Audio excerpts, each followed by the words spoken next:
Hello and welcome to The Good, the Bad, and the Worst, a podcast where we watch movie franchises and decide which film is coming to get you, Barbara. I'm your host, Private Steel, the biggest piece of meat in the cave, and joining me as always are. I'm Griner. And you need me, the way I see it, boys. I'm just not so sure I need you at all. I'm not even sure what the hell it is you're doing in there. Just what the hell I'm risking my ass for. And I'm Luke Morgan, and it's time to wake up, sucker. We're thieves and we're bad guys. That's exactly what we are. That's right, thieves and bad guys talking about the Trilogy of the Dead, George A. Romero's zombie godfathers, cornerstones, foundational films. What did you guys think of these classics? I feel like everybody who's into movies has like a list of shame, the movies they feel like they should have seen and never had. Yep. And for some reason these movies weren't on my list of shame, but they really, really should have been. Like, I love zombie movies. Like, Shaun of the Dead is one of my favorite movies of all time. Yep. And watching these, I'm like, holy crap, I've been missing out. I really wish I'd seen these sooner.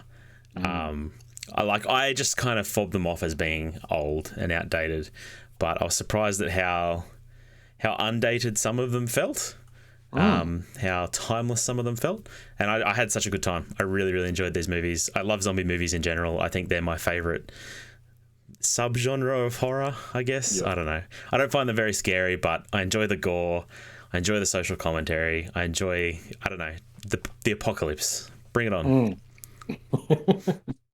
Yeah, I'm a big fan of apocalypses. I love anything to do with the planet dying and people going extinct. But I enjoy zombies. I don't know if I'd say they're a favorite genre or anything like that of mine, but I really enjoyed Walking Dead for the first few seasons, and then I pieced out of that before it So did went. everyone. Yeah, when everyone did, I feel like. They're still making spin-offs, and anyway. Yeah, and this show's still going, I think.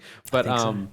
I really did get into that. I'd never watched these films, sort of a thing. Like, I'd kind of just been like, oh, they are way too old. I'm not going to enjoy them. Anything.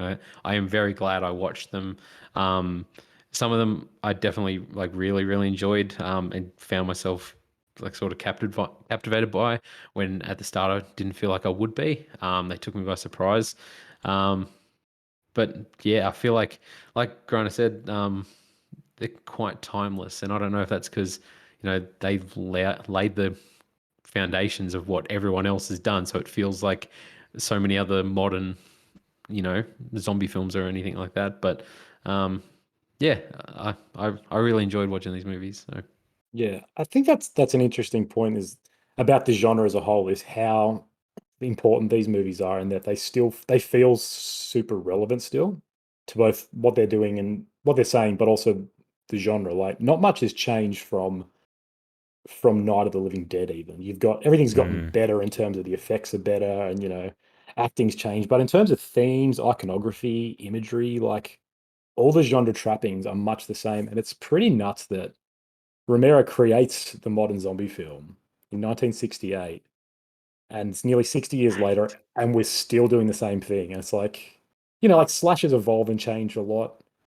Psychological horror's evolved and changed a lot as we become like horror, especially as a genre, changes heaps, always reflecting new things. But zombie horror, it's much the same. It's like this film could be made as like a bit of as a throwback. You could make Night of the Living Dead now, and it'd be like this is a cool retro homage, but it's very much a zombie film, and it's like the language of zombies is identical to what it is, to what it was then. And that's nuts. That's nuts. 54 years old. That's nuts, man. It's crazy. It's crazy. Yeah.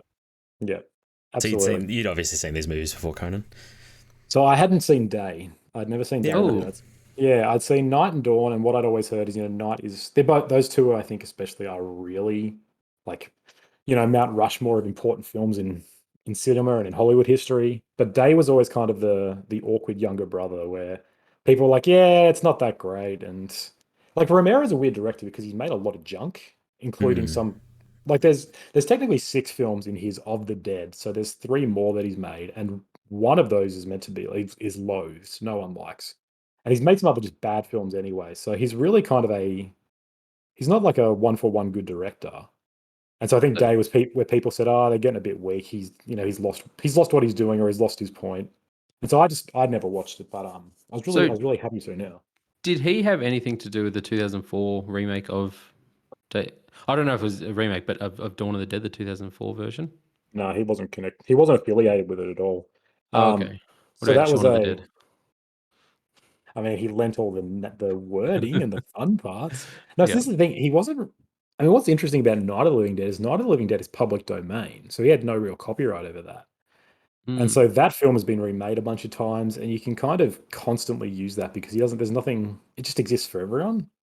And Dawn of the Dead, I don't think it's public domain, but there's a lot of licensing issues with that. So, but the 2004 one's just a remake, like just a studio remake. But that's also a great film. Very different, but I really enjoy that movie. Like it is different, but it pays a lot of homage to Dawn of the Dead, obviously. Mm. Yeah, I really enjoyed that movie. I even saw, what was the movie he made after that? Zack Snyder. Land of the Dead. Yeah, Land of the Land of Dead. the Dead's great. I hated that movie. Anyway, we'll get to it. Yeah. Oh man, I'm glad After the Dawn of the Dead remake, I thought Land of the Dead was not as good. But anyway, is that? So there you go. I was going to say, did anyone watch Army of the Dead? Was that the one that came out last year on Netflix? Yeah, another Zack I didn't see Snyder it. film. Oh, Zack No, Snyder? No. I didn't. I really enjoyed that. But Yeah, I'm keen to. I think it's like 2.5 hours long, and that's what's keeping me away from it. yeah. Grano, when you saw Land of the Dead, did you see that? So you're saying you only saw it back when it came out. You haven't seen it since. I haven't seen it since, and I hadn't seen it I hadn't seen any other George A. Romero zombie movies. Yeah. But I guess some of my problems with that movie are problems that I have with one of the movies in this trilogy as well. We'll get to it. Okay. All right. We'll get to that. We ready for stats? Stat corner. Do it. Stats. All right. Night of the Living Dead, released in 1968. Now, here's what's interesting. It's made for a budget of $114,000. That's equivalent to apparently $941,000 today, which is a fair bit. But it grossed $30 million at the time, which is the equivalent to $247 million. That's a big profit. That's big freaking profit. Yeah. And I mean, a budget under $1 million is not a lot of money. Like, there's Not at TV all. shows that have 10 times that budget for one episode. So That's our budget for this podcast, Money well spent. Yeah. Yeah, it was for a long time the highest grossing independent film, I think, until Paranormal Activity came on, but that's neither here nor there. It has a Metascore of 89, but what's also interesting is that's retrospective. So at the time it wasn't very well received and was criticized for, ironically, its intense gore, which is pretty funny to think about. But obviously Yeah. all the re-releases, all the reviews now, everyone's looked back and seen, yeah, this is pretty important. Dawn of the Dead, released 10 years later in 1978, made for a budget of 64,000, grossed 66 million. So that is 64,000, did you say? that was again in those day dollars. So I don't Yeah, have the okay, yeah. but still, if you look at Night was 114 and made 30 million. This is 64,000 made 66 million. Now I'm not sure if those numbers are slightly wrong, but either way, That's insane. I assume it was still made for less than $1 million, yeah, or saying gross 66 million, so a huge return again. Like, wow. Metascore of 71. Day of the Dead, released in 1985, made for $4 million, grossed $34 million. So we're seeing that trend of higher budget, lower return. Current Metascore of 60. I don't know how much to say about it outside. I was shocked at how cynical these films were. Just talking about the whole genre, the trilogy as a whole, before we get into the specifics. I feel like a lot of mainstream, I don't know, horror, zombie stuff in general is usually tries to be pretty optimistic. You know, it shows the worst of them, but it shows that a group of survivors can be good. I think of things like I Am Legend, which is kind of a zombie film, especially before The Walking Dead took over the whole genre. But you know, it's always, oh yeah, people suck, we made a mistake, but you find a good band of survivors, and that's the future. That's where we can come together. These films have no pretense about that. They are all very much just like people are the worst, and we're going to destroy ourselves. Like, I don't know. Do you guys expect that coming in, or what do you expect from a zombie film in general? It's kind of like I don't know, it's kind of really ahead of its time. I feel like this whole narrative of like all this, like, you know, this apocalypse of like man-eating zombies, the undead, but like the living people just as bad, you know, and like I feel like that is this what I've always perceived to be this new storytelling thing, like to go into video games like Last of Us. I feel like there's this thing of um, like some of the worst people you encounter in that are the humans instead of like the creatures, in that game. And I really like that storytelling aspect because, you know, we can relate. People are scumbags. There's a lot of bad people out there, and it's I've found it quite surprising amongst a lot of other things about these films that like they delved into that a lot and didn't shy away from that sort of storytelling. But yeah, I really enjoyed that. Yep. Yeah, I feel like you get like two endings with zombie movies, right? Like there's the rescue ending where they find the army that's up north where it's too cold for the zombies or something like that. They find the last remnants of civilization or everybody dies. I don't feel like there's many in between endings, and I mean basically that's what we get here too, really. Yeah. In a lot of ways, although there is a lot less hope in these movies, and as you say, Luke, like man is the real monster. I think zombie movies do that almost the best because the zombies are not that much of a threat, really. Like, No. it's only when they're doing something stupid, right, that the zombies become a threat. It's only when man's basest urges take over that the zombies become a problem. Yeah. But the rest of the time, yeah, it's man is the monster. It's other people that you're worried about, and that's what makes zombie movies a lot of fun. I think, like, you get this analysis of, what happens after civilization. What do people turn to? Do they join a gang of roving bandits? Do they hole up in a mall and just like greed overcome them? Like there's all these fun stories you can tell with that, and that's what I really enjoy about zombie movies. Yeah. Yeah, I think. Sorry, you go. Oh no, I was just agreeing with Grant. Yeah. Screen, just patting him on the back. I think Yeah. that's what that's why this genre is so endearing, right? And why it's so persistent, why we still have it now, why we're still Mm, saturated in 2022. Like zombie fiction has a really fascinating like legacy and history, both attached to, like mysticism from voodoo and slavery and sort of how we get it, how it's appropriate and what it says. But because what it kind of does, right, is it puts people front and center both with our own mortality, but it also strips the veneer of civilization away. So it shows you, hey, this is you, but you're dead. And that's a really confronting thing to actually see what a dead person that's still that's still animated and having that weird dilemma. And like, what does this mean? Are we mm, just piles of meat? Are we just these things that aren't really like what is humanity when I can see a human being who is being killed but is still coming at me? And then it also shows that, like, yeah, here is humanity functioning outside of what we think of as human nature, where we're not working in a society. We're just mindless animals. And that palette or that canvas, I guess, to paint a horror, like to paint social commentary and to paint stories, so endless. And it's really like I think that's just why the genre is so compelling. And you also get a dichotomy, I guess, when there's like fast and slow zombies, right? Zombies were always slow until pretty much the 2000s. mm. And to your point, Griner, about zombies not being dangerous, that was always the point as well. Like these things are pretty useless. Yep, They can barely break down windows. You can just kind of punch one off. And it's yep, really only when people get stupid or reckless or when the people screw up or when people get evil that things go wrong. And yeah, and like Romero creates that again here. And that is still what Walking Dead did every single season. It was always like Yep. it's people who are monsters. yep. It's not the zombies, it's the people. The Ev- governor. every damn time. I mean, Yeah. even like I was thinking about the 28 days, 28 weeks movies. Like, Hey, I really Basil, hope they yep. do a 28 months so we can cover it on this podcast. But like I really love those movies. But the fast zombies were like the big point of difference. It's like, oh shit, these zombies are actually a threat. But those movies, it's still the people that are the monsters. Like it's still that's still what it ends up being. They still tell that same story despite having this huge change in the threat of the zombie apocalypse.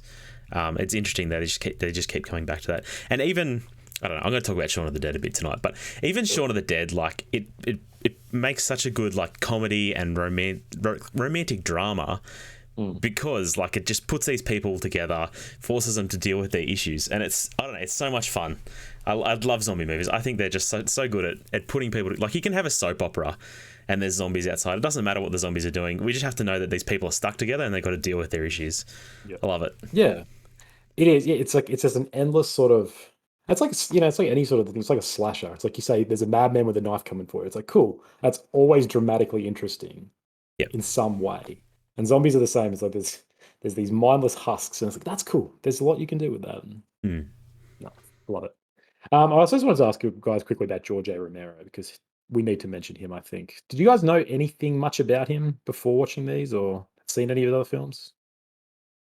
Don't think I've seen any of his other films. Like, I was aware that he was the zombie guy. Yep. Yep, I feel like I only heard that name because of you, Conan. Like I knew he was like a classic director, and I knew these films, but yeah, not familiar with his Yeah. work or him as a person. I don't know if he's a bad person or if he's a good person. Well, he's a dead person now. Oh, So that's true. neither here nor there. I just want to mention it. Like he's. I mean, I don't know him. I don't know much about him either. But his career is fascinating. His legacy, just because he's comes up in the '60s. He's part of this new Hollywood movement. So you've got guys like him, Scorsese, Francis Ford Coppola, Kubrick, Spielberg. All these directors you kind of know the names of. Hmm. These like forefathers and these godfathers. Speaking of Coppola, of like what we think of as modern films. And so everyone knows all these guys' names, and Romero is one of them. Everyone, I think, most people know the name as the zombie guy. Yep. And just, I cannot reiterate enough how important he is and how fascinating it is that all these people come up in this era, and we just get films, film language, film sort of, I don't know, films affecting culture. Like zombies, right, become a dominant force in culture. No one nowadays you could talk to wouldn't know what a zombie is. Hmm. But before this period, you had a very small handful. You had like White Zombie earlier on, and you had things like the Mummy. So you sort of had a really loose. You had I Walked with the Zombie, I think, in the 30s as well. You had these like a small amount of films that were really riffing on the classic sort of the voodoo zombie, but they were they were very specific. They were just known by people who saw those. But Romero kind of takes it and just goes, this is part of your vernacular now. This is part of how you address anything in life. This is how, parents address their teenage sons. They call them zombies. This is how people talk about what screens do to us. Like, Yeah, crazy important. exactly. Hmm. All right, let's get into it. Night of the Living Dead. A ragtag group of Pennsylvanians barricade themselves in an old farmhouse to remain safe from a horde of flesh-eating ghouls that are ravaging the east coast of the United States. What do you guys think? This film's in black and white. Yes, this movie feels really old. There's the acting. The acting is very over the top. Like there's no getting away from it. Like anytime someone's punching someone or something like that, like it all just feels. Even like at the start, they're running away from this zombie. It all just feels. Like I was thinking about like, is this just because people back then, they grew up working in theatre and now they're making movies and it's like everything has to be overacted because the audience is looking at you from a distance. Like I don't know why acting used to be that way, but it felt weird to me to think that The Godfather came out like 4 years later, and had like impeccable, like one of the best movies of all time, lots of people's favorite movie, and it doesn't feel overacted. Like it's weird that this movie feels that dated. But I mean, obviously, it's very old. I don't know. There's a stark contrast there. Yeah. Definitely between Godfather and this. Yeah. Look, like there's a point to that, right? This film is riffing on the classics of horror, right? It's riffing on the Dark Universe, the creature from the Black Lagoon or the Blue Lagoon, your Dracula, your Invisible Man. Those classics 20s and 30s films that, like you say, were a silent era. They were made in a time where theatre was still a dominant force. Melodrama as a sort of a genre mode was the dominant one. Yeah. And you look at that in any of those old, like super old films, they are very overacted, very like ridiculous. The horror is like this. It's, damsels screaming for 10 minutes and everyone runs and trips over on nothing exactly. And it's really it's trying to create that sense in you because it's still figuring out what the horror language is. Yeah. Yeah. And that's what Romero is riffing on here. Like it's both a budget thing, filming in black and white, but it's also, I think, an intentional choice of, this is the horror that he would have grown up on. This is the history of Hollywood horror. So it's a real like homage and play to that. Like it's very, because you're right. There are films at the time, like there were plenty of films around the same era that were acted much differently. Yeah. And so it's not he's not just like, oh, this is what people do right now. Like if anything, he's the one guy who he's seen so many movies. He knows how to do this. He's like, no, I'm intentionally channeling that energy. It's interesting. Yeah. Yeah, if the choice doesn't work for you, it can be very off-putting. I mean, it's just like it is. It's off-putting compared to noticeable. Even the other movies in this trilogy, right? Like it's very noticeable. Yeah, but I mean, I had a good time with it. There was definitely moments like, he walks up the stairs and sees that decomposing body at the top of the stairs, and like, oh shit, that's kind of gross. And like, there's a few moments where he really pulls it out, where they're like digging the intestines out of a guy and stuff like that, and it's like, oh yeah, this is the zombie stuff we still get today. Like, this is identical to what they do in zombie movies all the time. Sure. It was really cool to see, yeah, where this all started, I guess. I think with the acting side of it, I think it really stands out with the leading woman, the main woman. Barbara, I yeah. think she's really bad. um, like to the point, I don't know, she kind of annoyed me. Like for a good chunk of the movie, where I was like, is she mute now? Is she not? Like I was like, what's going on? Like it seems like she goes catatonic because I don't know, as you would probably for the people are turned into zombies around you and all this sort of stuff. But she annoyed me a bit. But man, he just smacked the shit out of her, didn't he? It's like, Then- oh, Yeah, he yeah, really just does, like, doesn't he? it's like he's like, oh god, snap out of it, boom, Was it a knocks her out too for like 20 minutes of the film. It's like, okay, that knocks some sense into her. But yeah, I different got to time. say, there's a few things in this film and the others that I feel like I don't know, it took me by surprise. But like, I feel like 1968, how crazy or impressive it is to have like a leading black man. Mm. I was like, Yeah, that took me by surprise. I was like, oh, this is Yeah. crazy. Um, and pretty revolutionary. and it seems like there's a strong leading character like that in all the films, but like this one, to have that in 1968, it took me by surprise. It was one of the first notes I took when I noticed that he was going to be like the lead, pretty much. But I enjoy this film. Obviously, at this, like if I first start watching it, I'm like, okay, yeah, it's definitely old, um, but it's got a charm to it. Like even I Mm. like the Mm. intro, the long shot of the car driving, and then the music. I was like, oh, this is Yeah, creepy. I was like, this is cool. yeah, Um, and I liked the brother. Is it Johnny? I don't know. I thought the stuff he yeah. was funny. He's like, this says like what is it? He's like, this says I still remember. He's like, I don't remember. It's like It is, yeah, 6 hours to just put this on, like 6 hour drive to put for 5 minutes to put this on here. Like, yeah. And I he's was like, like, I this is wonder what. great. This, He's like, what happens to this? Can we just get the other one back and clean it instead of buying a new one each year? Just yeah, like, that I felt like all that sort of dialogue surprised me for 1968. I was like, this cynicism is great. I love it. This yeah. feels like a modern character. But Mm. I enjoyed it. Obviously, there's definitely signs of the times in there, but for what it is, I was surprised, and eventually, I sort of got captivated by it. By like the last half of the movie, I was sort of just enthralled and just wanting to keep watching it, sort of thing, and trying to figure out what was happening. Yeah, the ending with the lead shocked me. I was like, holy crap! I was like, what? They just shoot him in the head. So it becomes part of the traits of these films, right? The social commentary. And like Yeah. the ending and the casting of I can't remember his name, but casting of Ben as a black man is really serendipitous. Like it was never actually the intention. He was originally going to Mm. just be like a fairly pragmatic trucker, but I'm gonna find the name. Dwayne Jones, when he came and auditioned, he was like a very smart, sort of well-spoken guy, and so they rewrote the character for him. And the film just takes on this entirely new, like, sort of meaning with that, right? Yeah. Like Luke, very groundbreaking that it casts the black man as a lead. He's in a Pennsylvania house with all white people. He's always kind of on the out, even though he's clearly the smartest man for it. Like Yeah. you've got a couple who are sort of with him, but for the most part of it, or the other, like his main antagonist, I don't know Guy what you would downstairs. yeah, yeah. Yep. He That's the cellar one clearly just guy. living downstairs and don't The come up cellar to halfway dweller. through the movie. he clearly just has a problem with him for no other reason besides there's probably some racial undertones there. Yeah. And then the And he ending.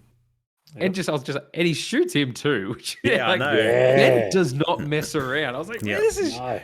He raised a gun at him and he's just like, you know what? No, stuff you. Boom, I'll shoot you. Just It's burns like, him.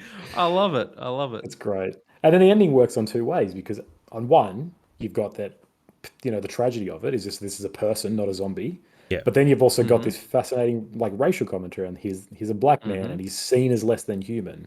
And so you're like, did they kill him because they thought he was a zombie, or did they kill him because they're racist? And the zombies, the whole horde is like this white mindless horde, which again is like keeping these minority of the living down. Like it's one of the best things to happen Mm. by having him be cast, because it elevates the movie to a much higher. It works really well, and it like sadly feels very timeless, right? Like Yes, Yeah. I Yeah. don't know. That's what it. Yeah, why it felt very ahead of its time with some stuff, but even more than like the ending, it's going past the ending. Like I felt like a really creepy thing was like the credits of just showing then the aftermath. Like they put the hooks in him and Yeah, drag his body out yeah, to burn it. They're just like celebrating. It's not like they realized that he was a human. Like when they put hooks in him and take him out, like it doesn't show signs that he's a zombie, or it doesn't look like a zombie when they're up close to him and they Yep. don't care. It's kind of this like unsettling credit scene with this music playing, and it's just like, oh man, it Yeah, feels off putting. But yeah. yeah, yeah, yeah. It's brilliant double meaning. I've Um, oh, yeah. I'll just say I do really like that it's like, or they're speculating like the radiation from the satellite that's come back to Earth. Like that I find really cool, that this thing's come back from Mars or whatever, and that's what's making this happen, this satellite crash. Mm, Makes, the zombie thing seem out of this world, which is really cool for that time. And I just want to say I really like the radio and TV yeah. revealing more info as it goes on. It feels like this actually makes it feel like this sort of history thing that, this is, oh, they're just watching this thing happen to the world and like trying to figure out what's going on and keeping up to date with that way instead of, like these, social media or anything would happen these days just from these news mm. broadcasts or listen to the radio and waiting and hoping to hear something. Felt really cool in the movie. I thought. And it becomes the best way to like explain all this information, right? You don't have to have characters talk about it. You don't have to have like a scientist and they're going, "Oh, here's what's happening." Yeah. Like the characters want to find out and we want to find out, and so you got the perfect way of going, "Here's everything that we know so far," and everyone's like, "Of course they're going to find that out, and we want to know." It's really, really good. Do you guys like? What do you think about the cause? Do you think that that matters in zombie films? Like, what's causing the zombie outbreak? Because the radiation satellite feels on first glance kind of cheap, right? It's just like radiation's doing it, I guess. So one of my problems with Land of the Dead and also Day of the Dead is that it's like the midichlorians in Star Wars, right? Like I don't need you to explain the zombies. Like I love finding things out about the zombies. Like there's, if you can find out they're attracted to certain things or stuff like that, if the characters can find that out organically, that's fun. I don't want a scientist to explain the zombies to me. I don't want to know where they come from. I don't want to know that they're partially humans. Like I want to know that they're partially human still by what they're doing, not by some guy doing experiments and explaining it to me. And like the less of that, the better. The radio was fine. Like I did like it, but I don't. The radio to me stood out because it reminded me of like 24-hour news where they just repeat themselves over and over again. It's like they run out of things to say. They're just repeating the same thing over and over again. And it's like, maybe there's a commentary there too, but this is probably before 24-hour news networks, I imagine.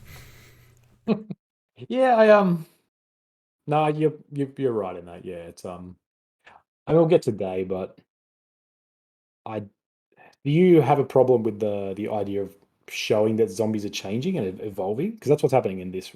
Like you learn that they're scared of fire, but they eventually start to overcome that, and you start to realize, okay, No, I don't there's have any more to problem it. with that stuff happening in the moment and the characters experiencing it. I don't need a scientist explaining it to me. I don't need people running experiments on zombies unless they're trying to like round up zombies and use them as their own army or something like that. Like cool with that, but yeah, I don't know. When they start to explain the zombies too much, I think they lose some of their appeal for me. Fair point. Fair point. Um, yeah. Okay. Do you guys have anything else to say about? Oh yeah. Sorry. Oh, I was just gonna say the little girl eating the dad's arm. Yeah, I was When gonna say they go. the daughter turning like I feel like that's kind of almost a bit out there, right? Like kids, I don't know, kids tend to have like doing shit to kids is bad, right? Obviously, but I feel like it's a bit taboo too, right? Like in video games, you can never shoot a kid in a video game. It never works. Yep. Like they always have some boundary around it, and here just going straight for like the daughter's dying, she becomes a zombie and eats her parents. Chef's kiss, love it. It's great. And we'll get into kids in the next one as well. Yeah. They don't shy away from it. No, they don't. They don't. That's true. And I like again, if I feel like this movie is responsible for all the classic zombie things we get now, all the tropes and everything like that. It's originated from this film. But like, I think after the whole movie, like then it's like right near the end, like, oh, Johnny's back. Like, we didn't see him since the start of the movie when he got tackled by the guy, and he comes back and takes his sister out. Um, it's yeah, I like that. That cracks me up. The two that were sort of on Ben's side, the woman is just like, oh, my jacket's caught, and then boom, dead. Just Yeah. ripped apart by zombies. It's like, a bloody jacket. Yeah. Wrecked everything. She shouldn't have come. She shouldn't have come along. Killed them both. I always forgot about that. Yeah. Sorry, I was going to say the other thing that stood out to me was he's willing to, like, in America there's more guns than people, right? Does a zombie apocalypse actually stand a chance? Like, wouldn't you get what you get here, where all the rednecks get their guns and they just rove the fields killing all the zombies? Like, I enjoyed that he went that direction with it, because like, I feel like that's exactly how it would go in America, right? Like, Yeah. And like that's the real question. Exactly. These things are slow and there's enough people. Surely it'll work. I think he does a great job with the whole, because in this one it's never really established that you need to destroy the head yet. I think they start to realize, but it's never like made as a clear-cut rule. And so there's like people, they're getting burned. There's a lot of like Molotovs and warding them off with fire. But it's not until dawn that you start to have them be like, yeah, you got to destroy the head. That's how they die. And so I think you have that interesting idea of people just running around shooting them however they want. But if they're just killing them or shooting them in the body, they're not going to stop them. And people are going to come back to life. And there's going to be, if they kill anyone else, it's like there's always going to be more dead people, right? yeah. And so that's just really interesting, I think. But I don't know. I didn't really make any notes about specific scenes or whatnot, because this film's pretty lean as well. It's a very like it's an hour and 20, hour and a half. Doesn't really feel like a moment to moment. It's kind of, I don't know, despite being fairly old, I think it has a pretty solid pacing, right? Of like they get in, they need to make a plan, the plan goes horribly wrong. Yeah, it is lean, and like, I don't know, it all takes place in the one self-contained area too. Like, yeah, it all flows really well. Like, it's good. I think like maybe another movie could have learned from how lean this movie is, but we'll get there to that too. Oh boy! All right, well let's just move straight into it. Unless you guys have anything else to say. Nope. No. All right, Dawn of the Dead. Following an ever-growing epidemic of zombies that have risen from the dead, two Philadelphia SWAT members, a traffic reporter, and his television executive girlfriend seek refuge in a secluded shopping mall. If there is one criticism I'll make of Romero, it's that he's not great at female characters. No. Now, Barbara, like I said in the earlier one, is pretty bad. And she's very much a damsel. She runs pretty uselessly. She goes catatonic and then she just dies. Yep. And same with the girlfriend in this one. She is really much more just, I don't know, she's just kind of there. Like the pregnancy is an interesting dramatic point, and it always But they don't really do anything with the pregnancy though, right? Like, is it just to make her more vulnerable? Is that the point of it? I think it raises that question of, do you want to, what's the future going to look like? Raise a child in the apocalypse. I get that too, I guess. It is an interesting question, and I like how they riffed on it in the remake of Dawn of the Dead. Yes. The best part of that whole movie, but anyway. For sure. I don't know what's going on, but Zombie Baby. You should watch it. Zombie Baby. Oh god, it's pretty dope. It's pretty evil. And even with even with Day of the Dead, like the main character is a female scientist, and it's just she's not great, and it's really she's the best one of from the three movies probably. But it's just, she's still not. I mean, like she's not. You have badly written female characters now, so it's not just like it's the times. He's definitely learning, but none of them have any. None of them are quite to the level that I would like them to be. But that's neither here Black nor men there. does well, women not so much. Really good with men of color. I loved hearing the shimmering synth noise in this because the Shaun of the Dead riffs on it so much. Yes. And so every time I happen to this, I'm like, that's the thing. Yes. I obviously didn't know that till I watched this. I'm like, holy crap, that's where that sound came from. Loving this, really enjoying it. And like even at the start, the news reporter's like, you need to be removing the head or destroying the brain. And that's the exact line they use in Shaun of the Dead at the start of it as well. Like I really enjoyed like having the news studio, like the chaos in there.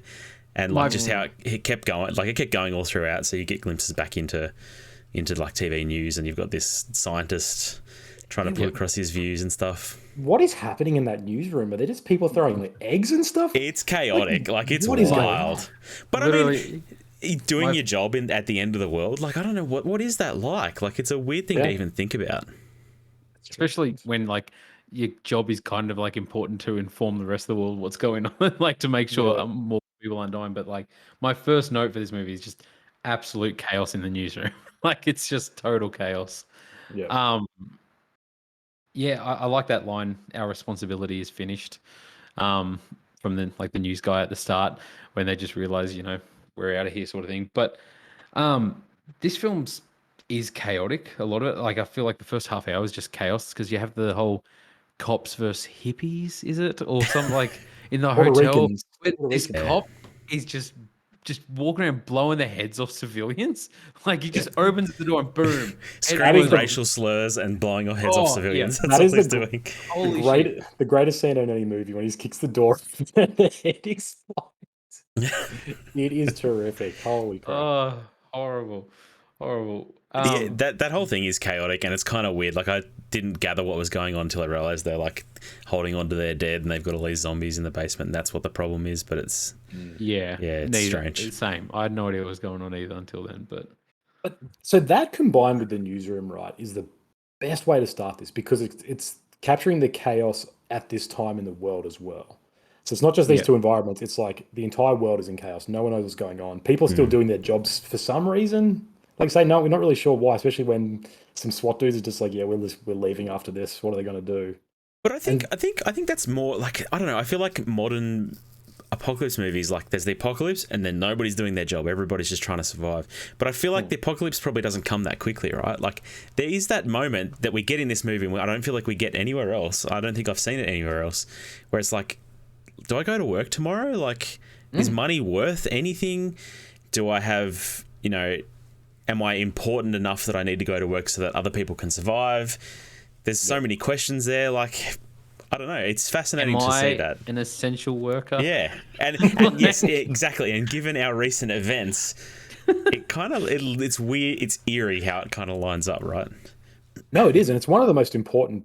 I think it's amazing because of exactly that. It's like, because you're right. All other apocalypse fiction is like, there's a solid hour of just chaos and then everyone's like, all right, we're going to now kill our neighbors and take their money and flee through the mountains, and that's not going to happen. There is going to be this, I presume, in sort of something like this there would be a sort of slower demise. There would be that sense of like people would still go to, they say about it in this film all the time, they're like they're doing this out of habit. Like, why do they come to the shopping mall? Like, well, and it's kind of there's a pretty subtle commentary there on us.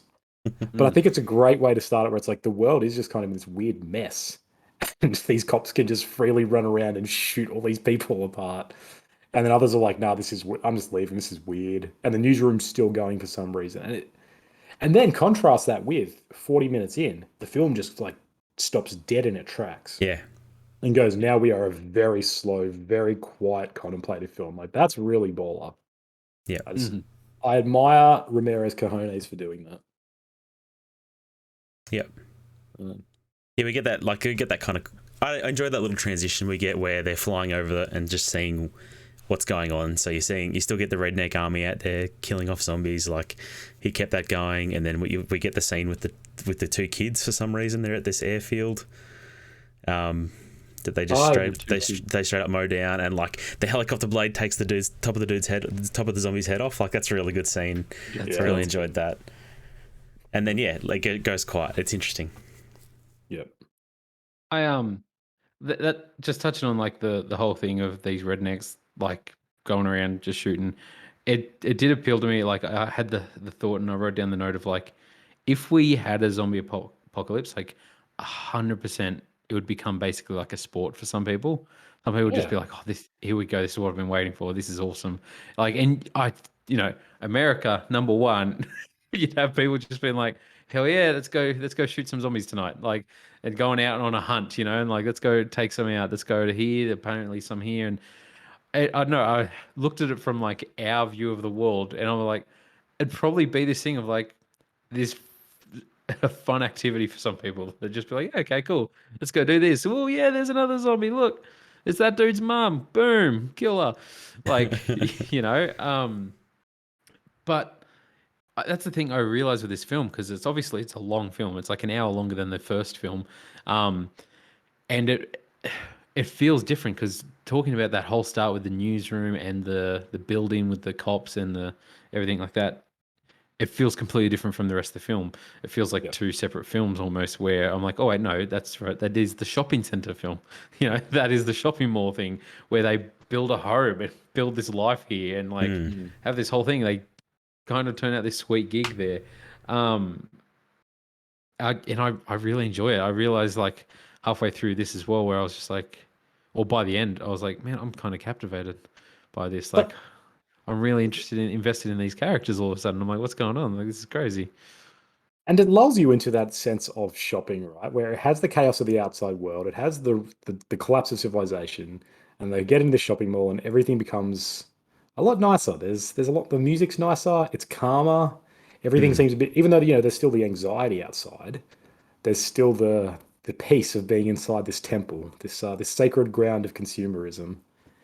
And I think it's a really great way of sort of exploring that. Like there are some moments in this movie that he very explicitly states his thesis, right? Where he's like, there's two quotes, but he's like, "Why do they keep coming here?" He's like, "They don't know. They just do. It's important to them." It's like, Yeah. oh, I get it. That's us. Okay. And then here there's another quote like that as well. But there is this sense of like almost emulating what it's like to be in this carefully constructed, like elaborately orchestrated area for shopping where it's like we want you to be safe and feel at peace, so you keep spending.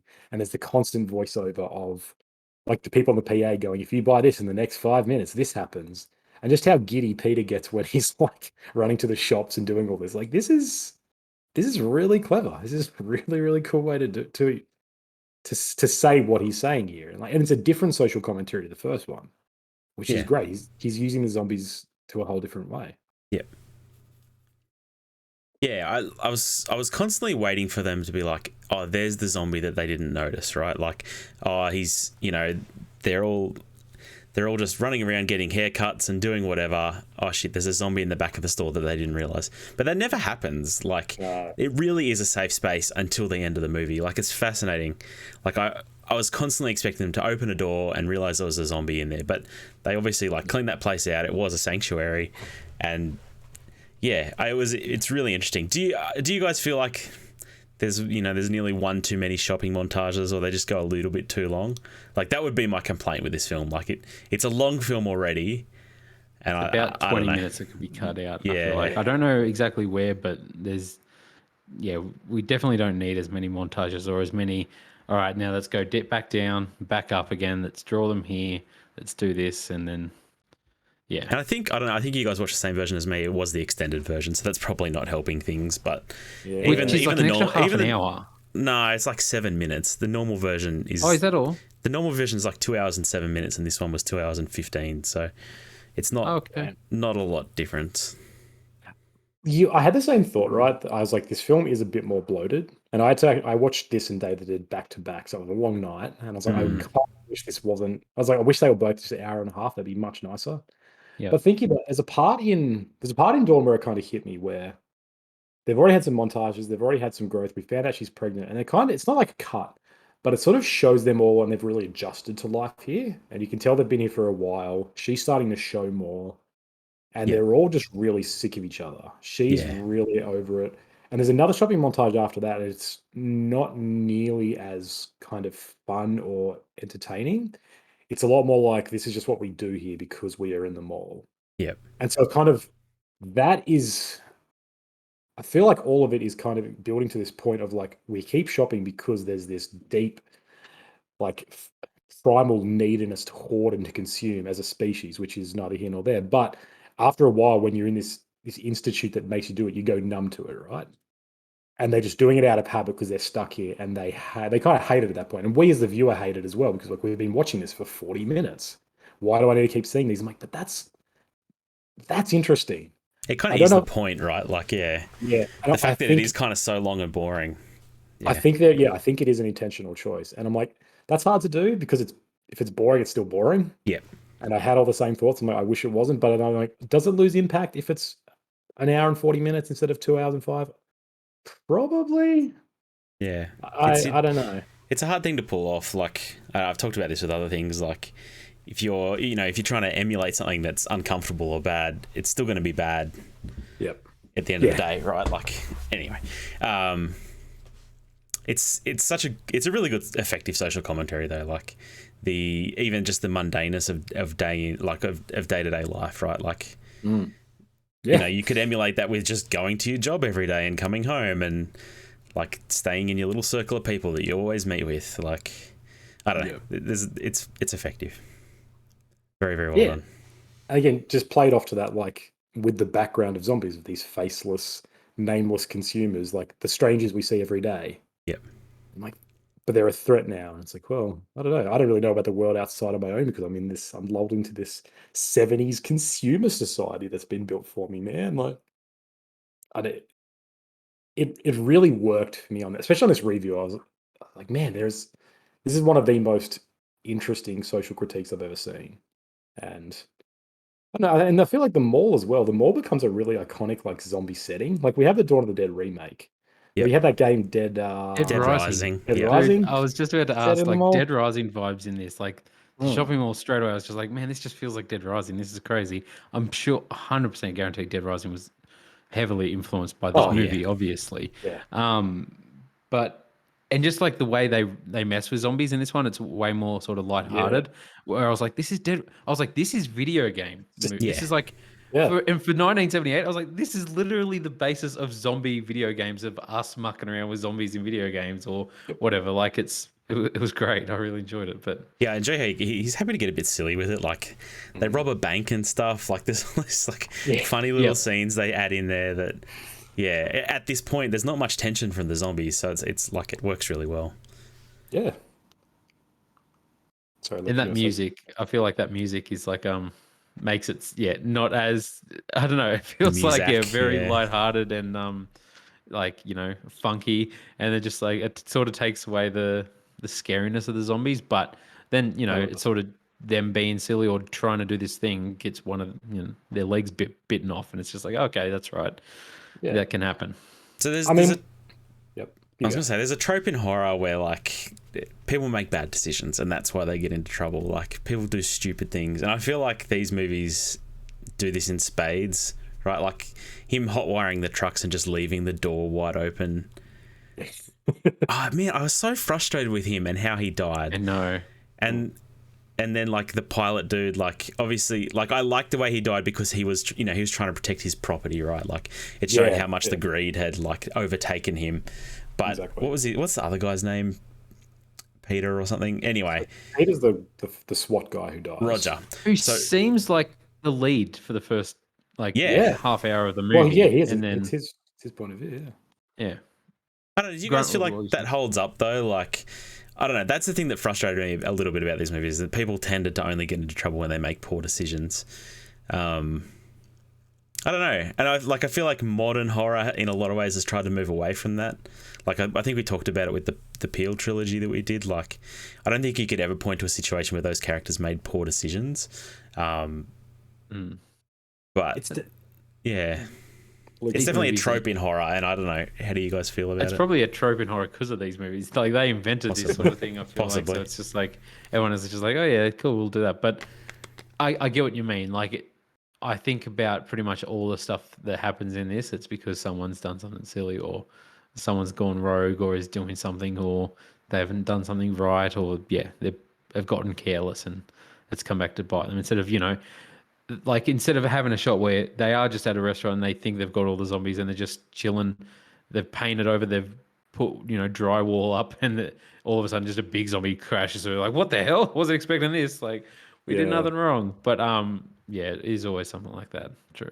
It's one of the oldest tropes, right? The whole, don't go in there, don't go in there, and the killer's in the room. But I think there's this tension in horror where it's like, what the audience knows is very different to what people know and do in the real world. Like last night, right? I was watching Dawn of the Dead, and I heard sort of like a thumping from outside my house. I was like, that sounds like that doesn't sound like anything normal. Like that sounds like it could be something. It's like somebody out there. And so I'm like, all right, well, I should probably check it out. I'm like, but wait, should I check it out? What if it's a killer? I shouldn't check it out. But then I was like, no, that's irrational of me. There's no reason why to be a killer. That's not going to happen. but I still didn't check it out because I was kind of scared. And I was like, Mm. what if some drunk guy's running through my yard and he sees me and I don't know, he does something stupid or something goes wrong, you know? And I think it's kind of that sense we knowing the rules of horror, knowing that Mm, if you do a dumb choice, you'll die is the worst thing. Whereas in that moment, people are, I don't know, people are pretty trusting, people are pretty dumb, and you get lulled into false senses of security pretty easily. And I think I do agree with you, it's kind of frustrating when it's like, dude, you've seen what these things are doing. Stop just like running right up close to one and laughing in its face. That's yeah. really unwise. But if you keep dealing with zombies and they're always kind of useless, I guess eventually you just get lazy, silly. See, what's funny about that, Conan, is I was watching you on the security camera. I was like, don't go open the door, don't go open the Don't door. open the door. Oh, and you didn't. I was very glad. I was very glad you That's didn't. good.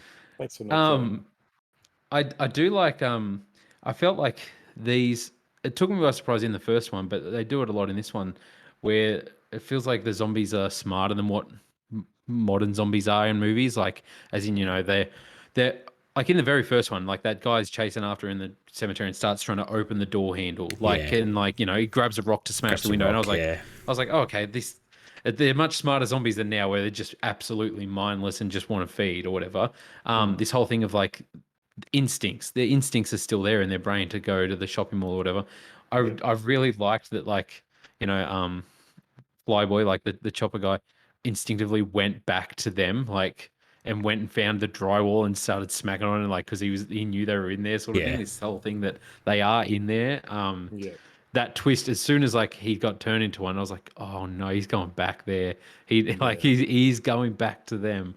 Um, yeah, I really enjoyed that, and that this whole thing of they're a bit smarter than what you'd expect from a zombie thing these And days. it expands on that, right? Each film, like, they learn a Yeah, bit more and they start to be. It's like, yeah, and it's that ongoing question in all zombie fiction of like, what are these things? Are they people? Are they monsters?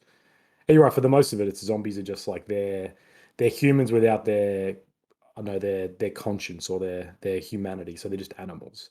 But Mm. yeah, it's mm, cool. This film doesn't do that. It's like, no, they are people still because they have that instinct. So there's something clearly more to them than just yeah. then they're not just mindless eating machines. They can think and they're afraid of fire. So there's something here. I And feel like that's less explored in the zombie world, which is weird it is that this created all these tropes and created like the basis of it. But I feel like zombie films went away from that to just make them this like this mindless thing that Mindless, yeah. people can have connections to and try and force like, no, there's something there, but there's not in a lot of the stuff like Walking Dead and all this sort of stuff. But Mm. this one, and the third film definitely explores that to like a 10th degree sort of thing. But yeah, like this one, they feel way more like, oh no, that person's in there somewhere. Like there's something still going on, but behind the curtain. But For sure. yeah, yeah, There's, I really enjoyed this film overall. it is really good. The Yeah. zombie at the end pointing the gun at it, walking around with the gun pointed at his own head. I thought that was pretty funny. Like, I like how he's just happy to get silly with it. It's good. Yeah. It is good. I wanted to mention I, as well. Oh, you go. You go. last thing I'll say, I just wrote down. I do wish they'd gone a bit more Home Alone. Like, I know growing up, Set some we love traps. it. We love our Home Alone setups. I do wish with these the bikers coming in at the end that they'd done a bit of a Home Alone setup in their shopping mall, but it is what it is. They had nothing but time. Yeah. Yeah. They could have set up traps, man. Let's talk about that quickly. What did you guys think of the biker scene? Because that's the climax. That's the ultimate part. Because what did you guys think?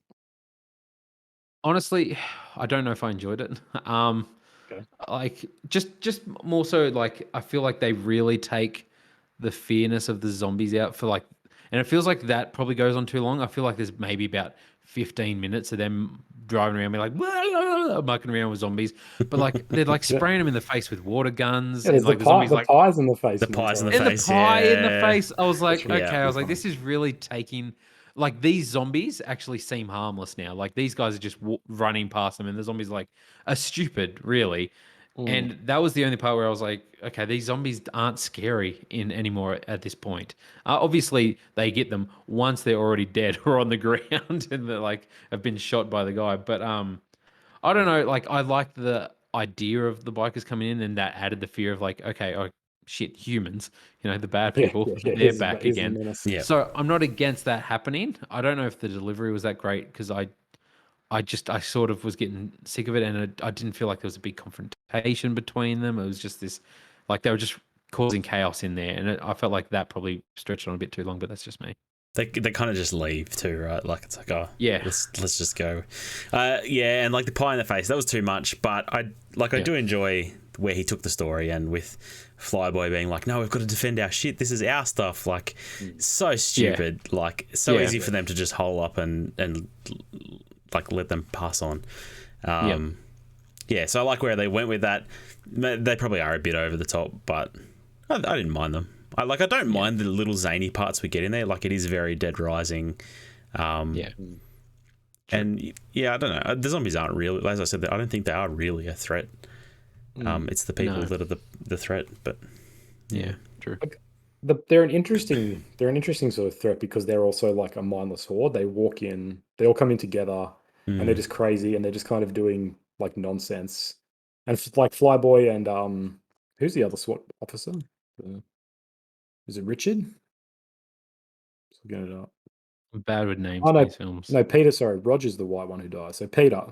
So so they're like killing them, like picking them up one by one, and then they all sort of get freaked out and scatter. And it's just interesting. Like here's another human threat, but they're also mindless, roaming monsters who just cause chaos and are kind of weird.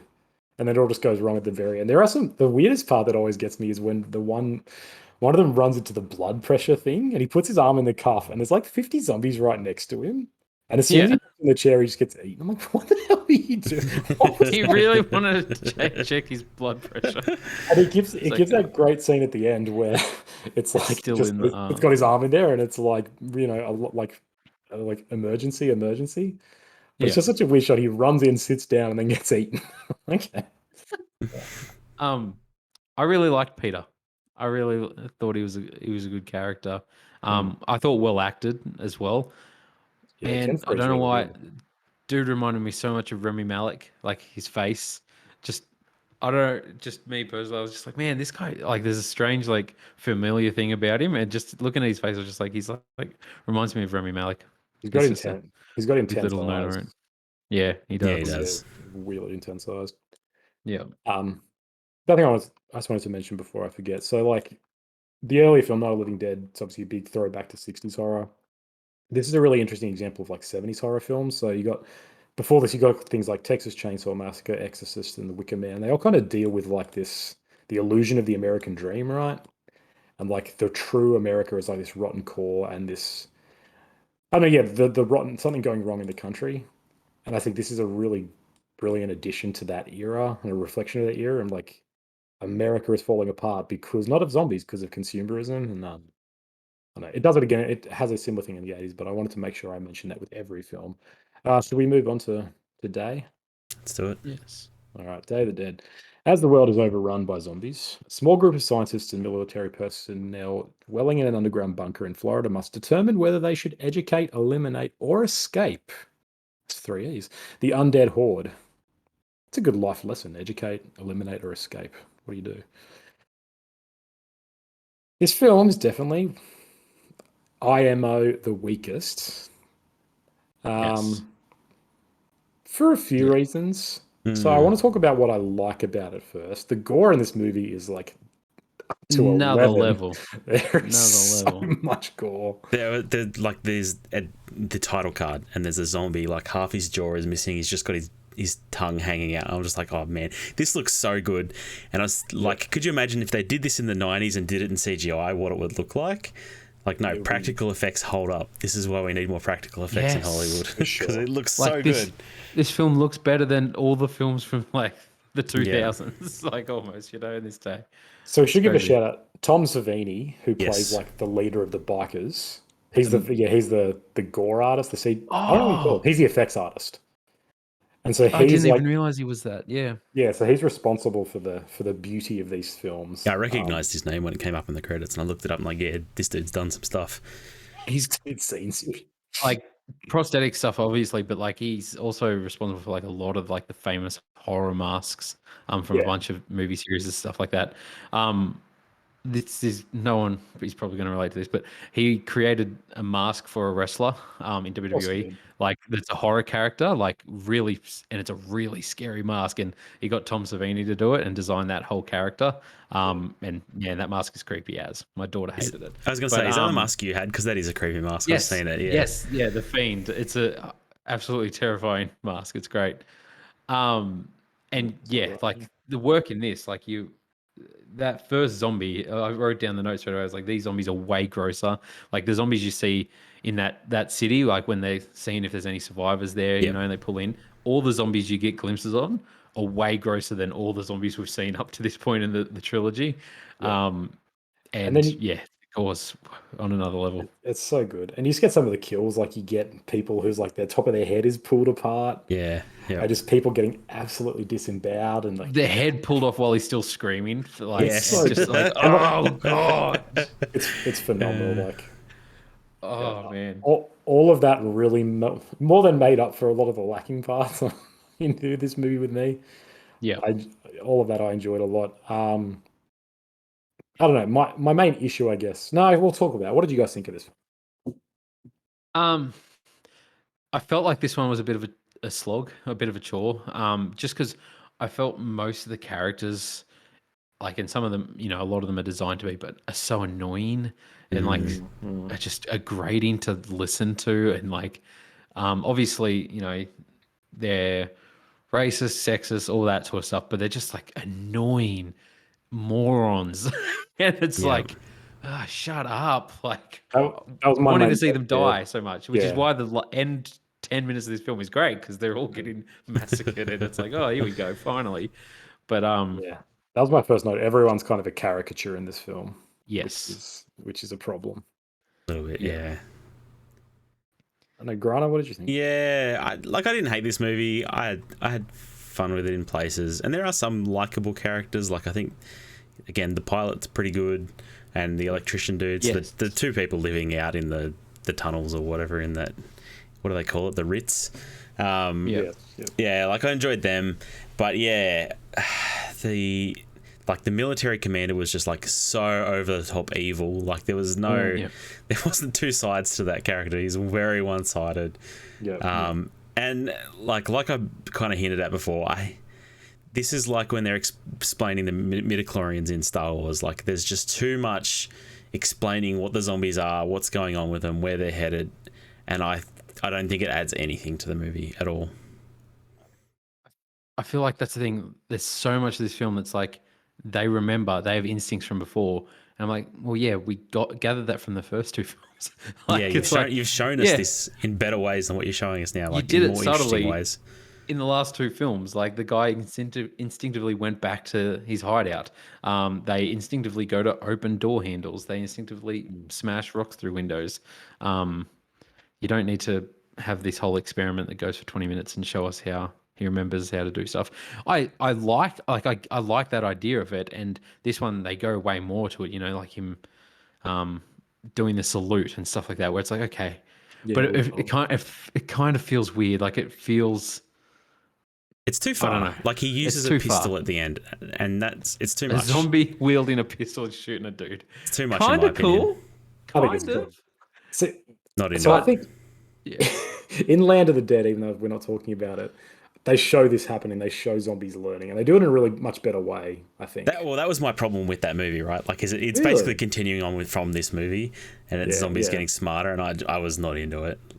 So okay, yeah, I guess if you don't like I don't remember a lot of it, but I remember like a zombie using a telephone booth and stuff as like instinct. like And I'm just trying like, to- I don't need this. yeah, the whole reveal in Land is like one of them learns to basically start using a gun, and so they all start using guns. Not like crack shots, but just spraying bullets everywhere. Yeah, But either way, yeah, this movie, Day of the Dead, is like 80% just conversations. It's just people sitting around going, what are we going to do here? And it's people going, well, we've got to kill every zombie. And they're like, we can't kill the zombies. And that's really the movie. yeah, Like there was a part in the middle, I'm just like, I've seen nothing. There's the opening scene, which is good, and there's a lot of just really cringing, like he's got a boyfriend and they have sex a lot, and everyone's clearly jealous of that. Yes. But and then besides that, it's just a lot of like threatening conversations. But there's no real tension. They're not doing anything. They're just like I don't know, SpongeBob it just yelling. yeah, it just kind of goes around and around until, and you know it's coming. You know something's going to go wrong, and it Yeah. just felt a bit The stagnant. and like the only good conversation is the pilot, like explaining why he thinks this happened. And it's just like that's this retribution, or like what's that line that like God wanted to show us what hell was like, or something like that. It's Yeah, I enjoy that conversation. That one has stuck with me. I remember that scene, where he's talking to her, and I feel like it's the first conversation with them two where she like, they're not at each other's throat and like just having this proper conversation, and it's this somber moment in the film. But yeah, yeah, a lot of the stuff with the scientist is messed up. Like his experiments, like there's the one that's just the brain twitching, like the body. And I'm like, oh Which was god, really that's cool. the so previous commander, like, yeah. disturbing. yeah. That's the previous. It's Cooper. It's so messed up. I really like that. I like the scientist character, and I like the whole idea of he's going too far and he's doing really messed up stuff. Yeah, you've got like yeah, just a head talking and still interacting, and he's feeding bits of the dead soldiers to the zombie as treats. Yeah. And just this that So fascin gross.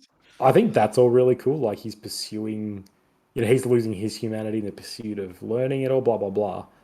Yeah. But it's not executed well. Yeah, I think it's just there is way too much exposition and conversations about the conversations to have, and I don't know. That frustrated me a lot. Maybe it was because I watched this movie straight after Dawn of the Dead, and I was just like, maybe it's because I wanted to go to bed. I don't know if I was a bit harsh, but No, I mean, I watched them separately, and yeah, I didn't hate it. Like, I enjoyed it. I don't. It's probably still the weakest in my opinion, though. And like, I Yes. think there's some interesting thing they could have done. Like the thing I like, I wish they had done is like where he gets bit and she cuts off his arm, and like let's find out if he turns like, it works. and Yeah. they do that in The Walking Dead, and it's kind of like fascinating. Like none of them really trust the guy. Like they're always on watch with him, but he never actually turns. Like it's interesting, but that we don't really get anything from that here. Like he not long later runs out and lets the zombies in and then dies. Yeah. Like they choose to have the scientists do the experiments and then him do an info dump rather than like organically having things happen, having them think on the fly. Let's cut off his arm and see what happens, and letting that play out. Like that's more interesting to me, and they don't go that direction in this movie. No, yeah, you're 100% right. Yeah, his character was so frustrating, right? He's just like Yeah, constantly yelling and screaming, and he hits his girlfriend, and then he's unconscious. and then he's just, totally it's just- useless every time they need to rely on him. Yeah, yeah, He needed a nap, man. Like that. He needed a nap. just get 8 hours, he would have been fine. Yeah. The zombie Yeah. was very sad that the doctor died. Yeah, see, Bub is actually the best character in this movie. Like he's just he's Griner a, doesn't think so. I didn't like He's- Bub. Couldn't stand he's, just Bub. he's a humble zombie, and he's trying to learn. He's trying to be a person, man. But here's the thing: there's parts of it that was cool. Like maybe even like I wrote down the note when he gets the razor and he just starts like doing that, and he's like, and you see the cuts on his face. It's like, okay, that's kind of cool. And then like but when he's like, "Hi, Aunt Alicia," on the phone, and like when he's getting all sad that the guy's dead and then shooting the gun, it goes from like, oh wow, this zombie is remembering this stuff, and it feels. I know this sounds silly, but it feels like then a person that's being dumb. Like, Yeah, right, because it you goes know, from like instinctual it doesn't feel like a zombie things. anymore. Yeah, It feels like it's no longer like doing a habit that it was doing every day before. It's now like taking Thoughts new and actions. It's emotions and stupid. Yeah, I feelings. couldn't. I don't know. No, I don't I want just- my zombies going in that direction. Yeah. Anyway, that's my opinion. I guess think- maybe no, not everyone shares that. I think it's cool because he's a soldier as well. He was a soldier, so he shot a gun before. I guess. It's not like they're training him to shoot a gun for the first time. He knows how to do it all. It's a little bit unbelievable that he's such a crack shot for sure. That's a bit silly, but I don't know. I liked Bob. I think the problem is I think this movie tries to explore that in like this is 2 days or something. It's a very short period of time. Maybe it's longer, but it feels like it's kind of all happening at once, Yeah. which is also Yeah. a problem with the whole setting it in like 2 rooms. yeah. But I feel like I feel like that in itself could be a great idea of like this zombie returning to its, I don't know, learning all these skills, but it feels really rushed, and that I don't know. He shouldn't have got sad that the doctor was dead. Like he should have had these stuff, remember stuff, seen the doctor there and started chewing on him. Like and then just gone out and shot the guy then. That probably would have made it a bit better to me, but him getting all upset and like throwing a tantrum, I was just like, oh what? This ain't a zombie anymore. I don't know. Yeah. Feels different. Definitely feels different than anything I've seen with zombies, but yeah. Hated how they're like, oh man, we don't have much ammo left, and then every time they shoot, they're just spraying 1,000 bullets into like one dude or whatever. It's real dumb.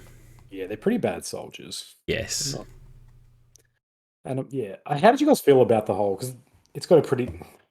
This film doesn't really have much of a commentary, which is my big problem with it. Or if it does, it's really exploring the same stuff that's already been explored. But how did you guys feel about that whole? These soldiers are bad, and they're all going stir crazy. Like, do you think there's a point to be made there? Do you think it was anything good about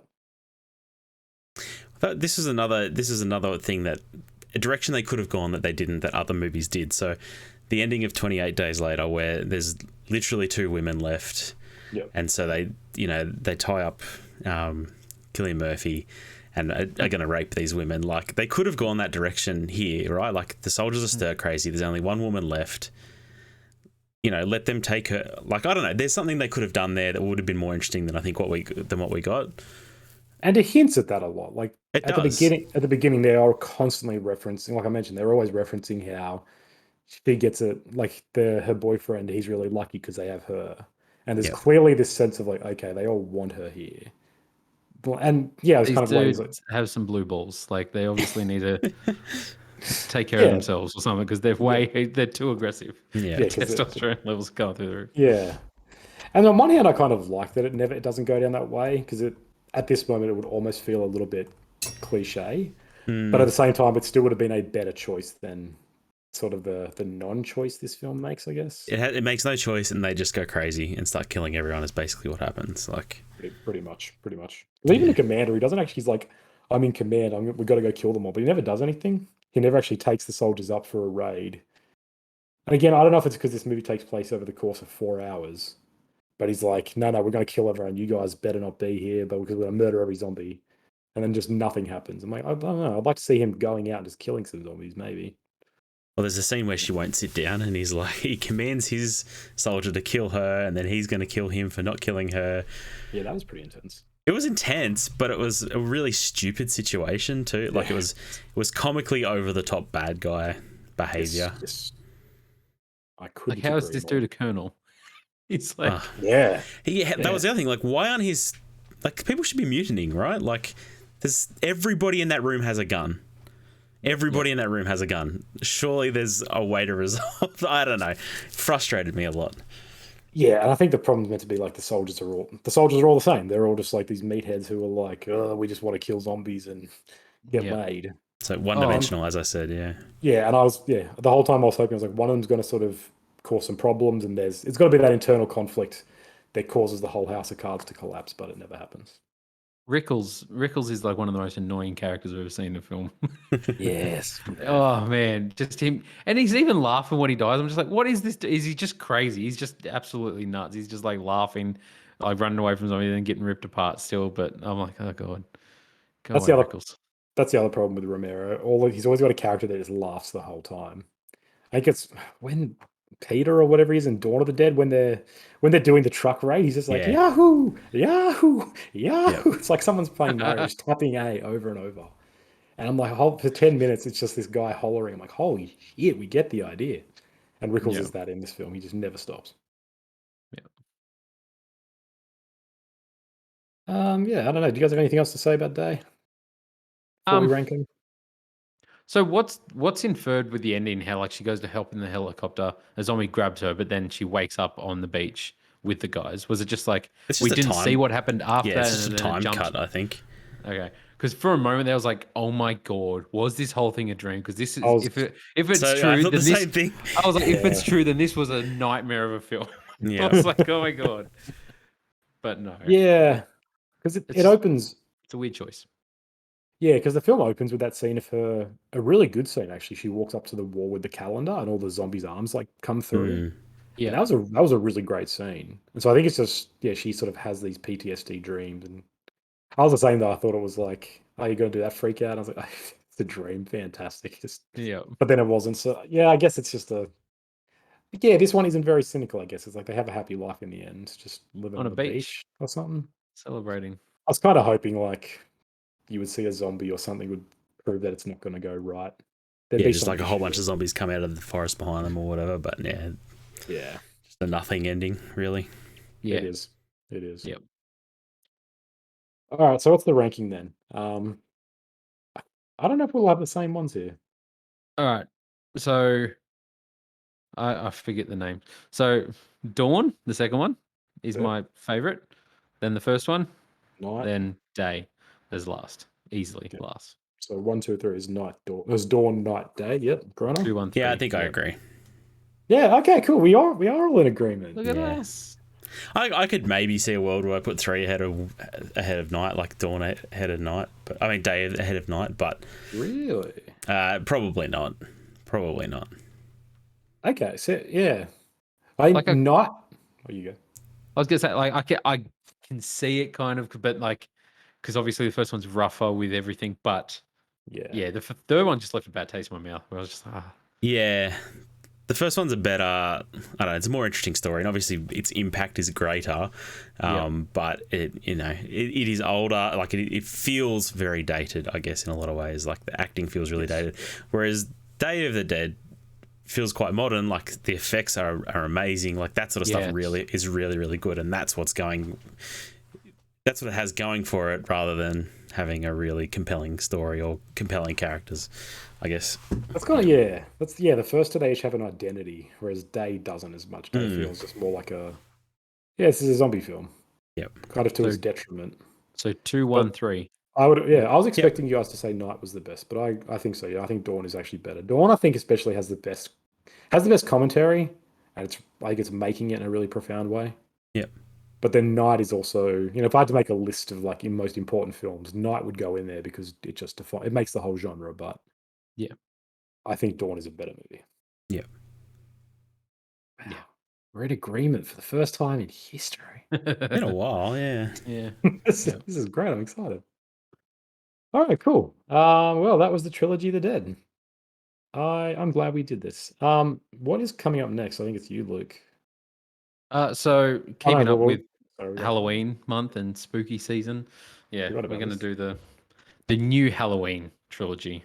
Yeah. So this isn't Luke's pick. This is a No. unanimous The pick. Spooktober pick. Yes. Yeah. So we're doing Halloween featuring the original Halloween probably because it's kind of hard not to. So are we doing the 4 films, or are we doing? Look, for posterity's sake, we're just going to say it's the new David Gordon Green Halloween trilogy. Okay. But this is going to be like Mad Max, where we had to talk about Fury Road for most of the podcast. Like, you can't not talk about the original Halloween, but we're technically not doing it. Okay. But it's going to be. I'll have to watch it.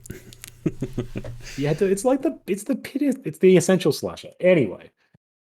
All right. Well, thank you everyone for joining us on another episode of The Good, the Bad, and the Worst.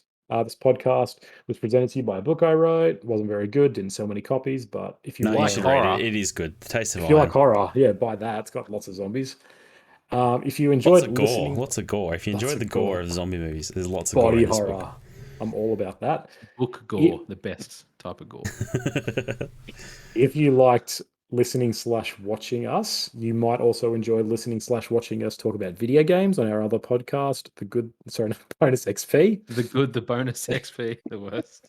It is streaming and accessible on all platforms, much like this one. Like, share, and subscribe. If you're listening to this on Spotify, rate us on Spotify. It really helps us. It'd be great. And we will catch you next time. See ya.